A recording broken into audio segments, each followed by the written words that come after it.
So now we come to Strauss. Strauss is the main thing on the program in terms of its length and its power.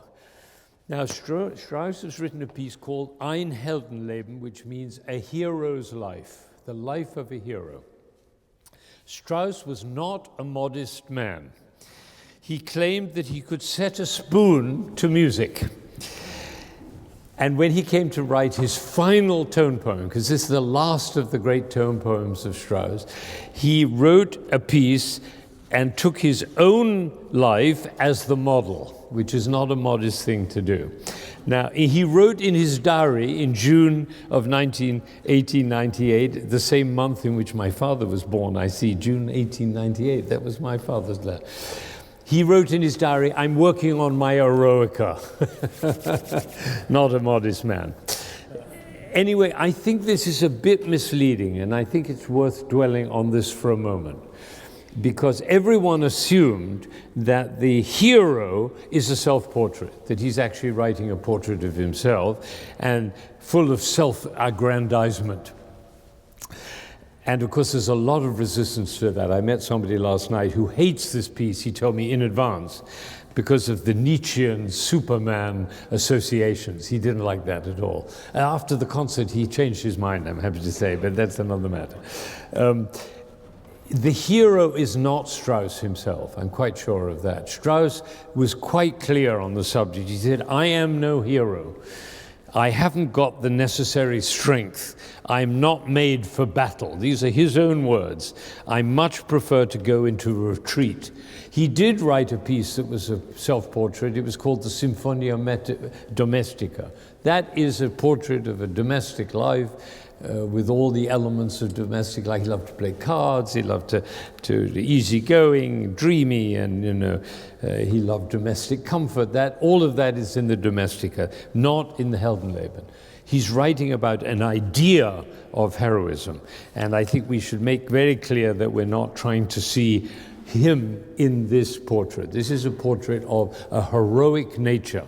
Now, I'm going to tell you how it is organized. It's a huge orchestra, the biggest orchestra that you can actually get on Zander's theater stage. Last night, we had to actually leave off one double bass player because there was simply no room on the stage. I'm happy to say he will be here today. So there are 5 trumpets, 8 horns, 2 tubas, a tenor tuba and a bass tuba, 4 of each winds, 2 harps. I mean, it's gigantic. There are 6 sections, and I would love you to just grasp what those 6 sections are. Once you get it, it'll be very easy for you to listen to the piece if you don't know it. The first part describes the hero, number 1. It's a description of a hero. The second is the adversaries of the hero, right? The enemies. The third is the companion of the hero, the woman in his life. 4 is the hero's deeds of war, and the 5th is the deeds of peace, what he's achieved in his life in peace. And the final section is his retirement, the fulfillment of his life. So that's the shape. It's the shape of a life. And that's all in the coda, the final section. And there's no story in this piece at all, no story. But what it is a record of reactions and responses on the theme of heroism. Once you get that, you'll be very comfortable in this world. Now, the opening describes the hero, and it does it in a most dramatic way. It starts on a very low note in the cellos and basses, like that. I mean, it's a shock. It should be a shock, and it is. I didn't want to have the volume quite so high, but you get the idea. The cellos and basses and the horns. Now, the horns are the perfect instrument, and this is almost like a horn concerto, this piece, because the horn embodies nobility for Strauss. So, now, dee, don, and then dum.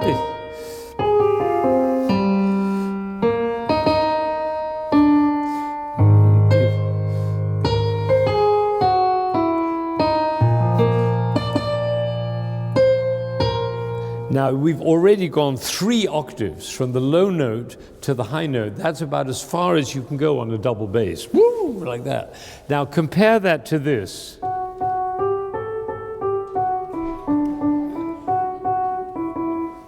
Do you see? That's very narrow, because that's the voice of all humanity, and it has to be played by children on the little flutes and sung. It's simple. That's simple. This is the opposite. This is like that. That's the idea of the hero, and it's a huge span, and it's plunging and soaring and striding, and it's just tremendously powerful and irresistible. And it's in E flat major, which incidentally is the key of the Eroica. So he really meant it when he was saying. And if you think of it, this theme is a little bit like. That's the theme of the Eroica. And so he knew what he was doing. So this is, and this the pounding rhythm. This is the hero in the prime of life, with full energy and tunes piling one on the other on the top. And there is a gentler side, but most of it is in full intensity mode. And very complex. It's almost impossible for a single human being to pick out all that's going on in the orchestra. It's just too much. And you may say, yes, it's too much. Sometimes it gets positively opaque. You can't hear all that stuff.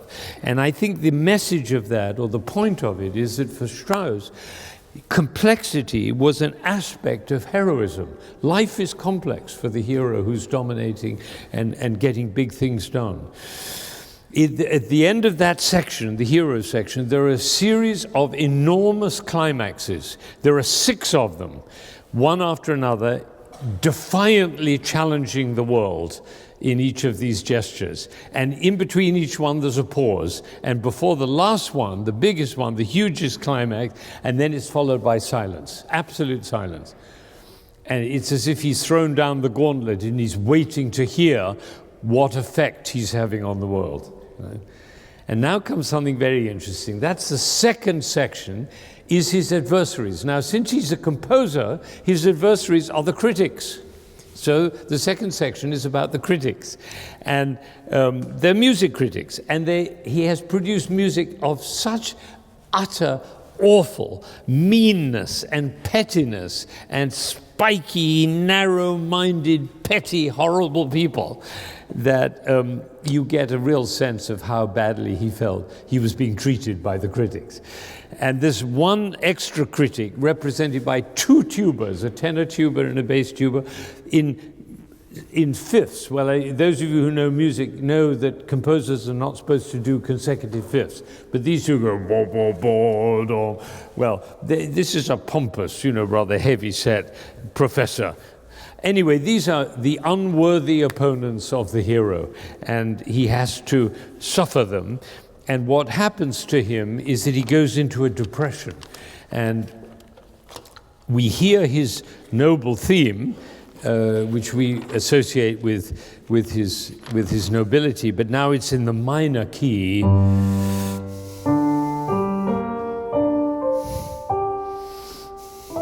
Sorry, I did that quite wrong. I apologize.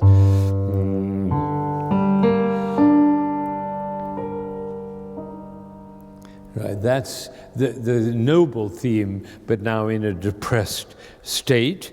And he suffers that for quite a while, and then he becomes very defiant suddenly, and he gets out of his bad mood because his wife appears. And his wife is his companion.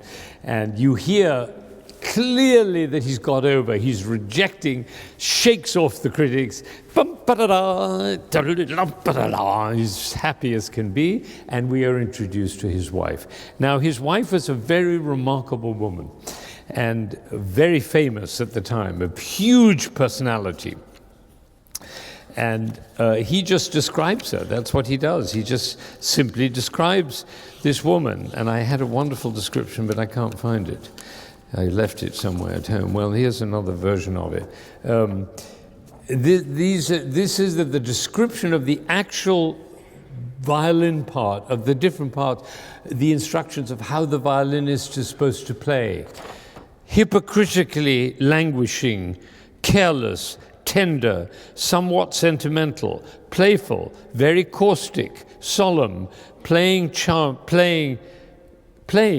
charming, merry, increasingly fast and raving, suddenly peaceful again and very tender, calming, angry, fast, scolding, tender, and loving. Those are the description of this remarkable woman. And you really hear this fantastic personality brought out in the violin, the solo violin part. And it is the single greatest solo for violin in the entire orchestral repertoire. Every aspiring concertmaster has to learn this solo, and it's part of the law of being the violinist. And in order, it's not enough just to play the notes, which are very difficult, but you have to get all those characters and bring them to life. And in response, the cellos and basses and the horn again, with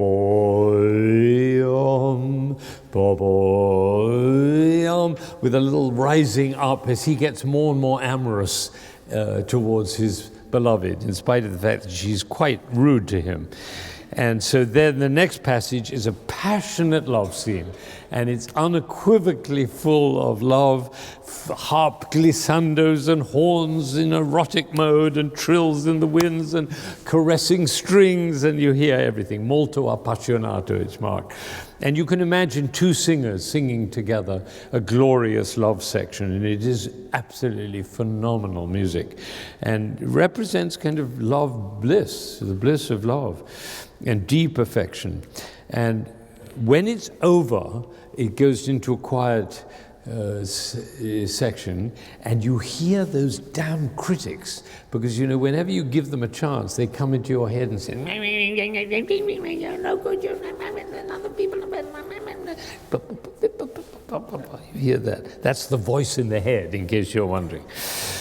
And she soothes his brow, and now he gets quiet, and you end that whole section. The critics are banished, and we're left in G-flat major. It's a beautiful place to be, with the harp just telling us everything is calm. Now comes the next section, a call to action. Trumpets off stage blare out a tattoo, and we realize that he's being called to war. The woman, his wife, urges him back. She wants him more. No. Second time the trumpets speak, he has to go to battle. So now she supports him. And now what we have is a battle, an amazing musical experience. Again, I had a fantastic description of it, but I can't find it. Anyway, you'll hear the music itself. It is the most extreme description of a battle ever conceived by a composer in the history of music, and it was very much blamed when it first appeared, because they said this is not music at all, it's just rubbish. But of course it isn't. It's a wonderfully created passage, long passage, as you'll see, with the orchestra in full regalia. You hear every instrument, the percussion and the harps. The violins are playing the beautiful melody of the companion. So you know she's in there with him, supporting him. And the two battles are between the truth, goodness, and integrity of the theme of the hero, and the small-minded, petty bad faith of the critics, represented by the trumpet playing the same music that the critics played. And so it's a battle between good and evil. It's terrific fun.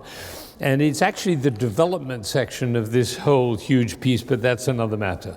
And you'll hear the companion's theme as an inspiration to him, and you'll feel this immense confusion and excitement and the attack. There's nothing like it in all of music. It's a thrilling thing to play, and it's a thrilling thing to experience.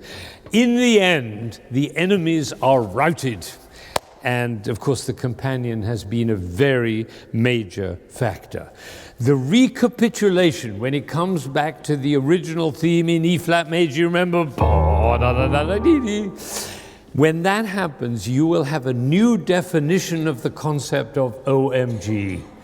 I mean, there's nothing like it in music. It's nothing like it. It's just overwhelming. And now his theme is not alone anymore, but his companion theme is together. So you can hear them both, because you realize they're together in this, and that's very important.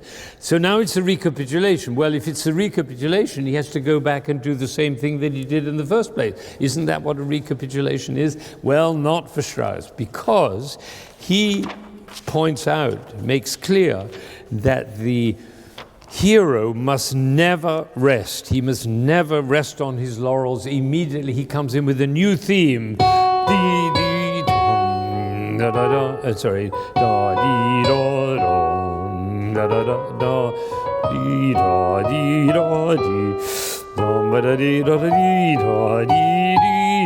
Going up and up and up and up with more and more and more energy and ambition, and builds to a climax of just overwhelming proportion, in which we hear the works, Don Juan, the great theme from Don Juan, which you will recognize. The horns play it on top of their voices, and it's a triumphant moment. And then comes the next section, which is the accomplishment of the hero in time of peace.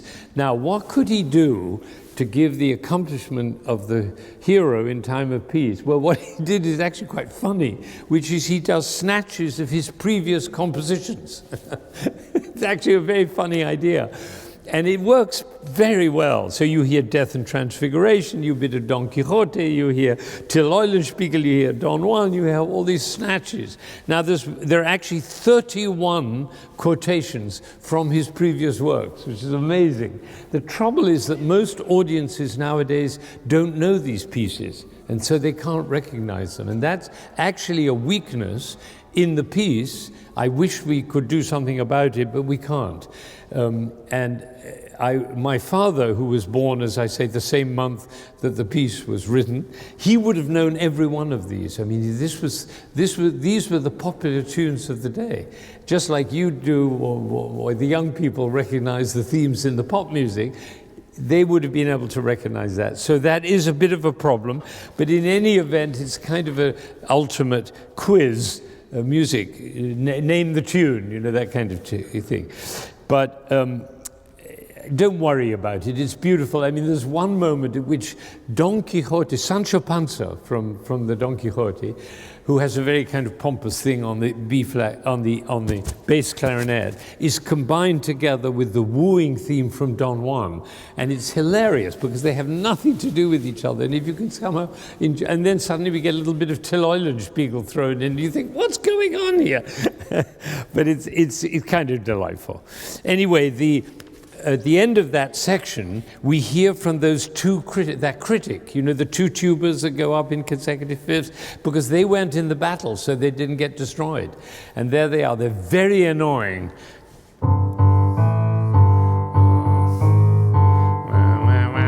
They're horrible people. And so now the hero gets very angry. And he's so angry that he goes, "Dee-dong." And he shouts like that, a violent outburst now. Another battle. Now this battle is not an external battle, it's an internal battle. The enemies are his own self-doubt. And he questions what he's been striving for. And it's a terrifying moment. It's very difficult to play, and they play it. It's absolutely ferocious. And then there's a transition, amazing transition, into a section in which he contemplates retirement. And like Don Quixote, he thinks he's going to become a shepherd. And so you hear bucolic country pastoral music on the English horn, actually a quotation from Don Quixote, and we move into a very beautiful section in which there's a chord that is one of my favorite moments in all the piece. And then the English horn does this memory of the Don Quixote theme. Now comes finally a modulation to E flat major, which you remember is his home key. So he's got a get. And you hear this theme.